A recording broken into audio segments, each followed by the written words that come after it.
Ito na yung spillway mga kaibigan dito sa Kabukludan.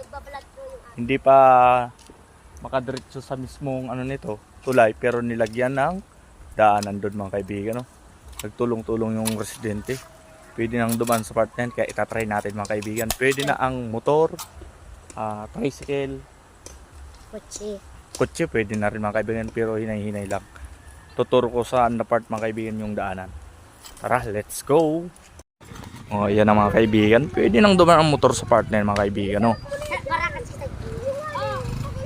Pwede na rin ang tao. Sige. Ayun mga kaibigan. Magaling yung gumawa nito mga kaibigan. Masipag talaga mga taga-Pili Camarines mga kaibigan.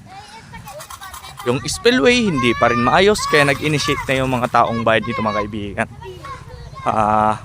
Nilagyan niya ng mga simento na nabitak mga kaibigan at mga bato. Yan mga kaibigan, no, dyan yung dumadaan. Pero part na to pwede naman maglakad dito, no, part na to mga kaibigan, no. Pwede rin dito yung tao at pwede dyan yung motor. Ayan mga kaibigan, no, may dumadaan naman. Sa part na yun mga kaibigan, ingat lang kasi may tubig mga kaibigan.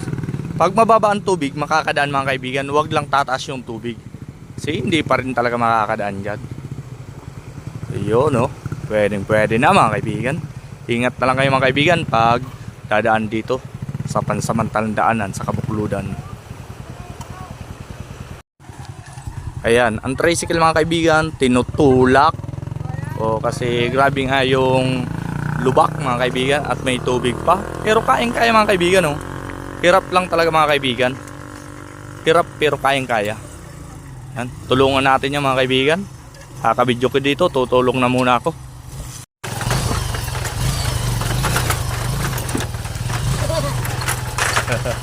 Tumulong ako mga kaibigan, kaya nakalis agad, oh. Ang galing ko talaga. Yan, pero dito kayo mga dumaan mga kaibigan, oh. Kasi lalakad lang kayo mga kaibigan. Tipid sa gasolina. Alam niyo naman, nagtitipid lang tayo mga kaibigan. Dito tayo dadaan. At dyan na. Tapos na. Kaya babay mga kaibigan. Mabuti na dadaanan na dito sa Kabukludan, no? Sa San Jose, Pili Camarines Sur. Yung spillway hindi pa nagagawa, pero pwede nang makadaan yung tao, motor sa ginawang pansamantalang daanan. 4 wheels, tricycle, pwede na, pero hinay-hinay lang.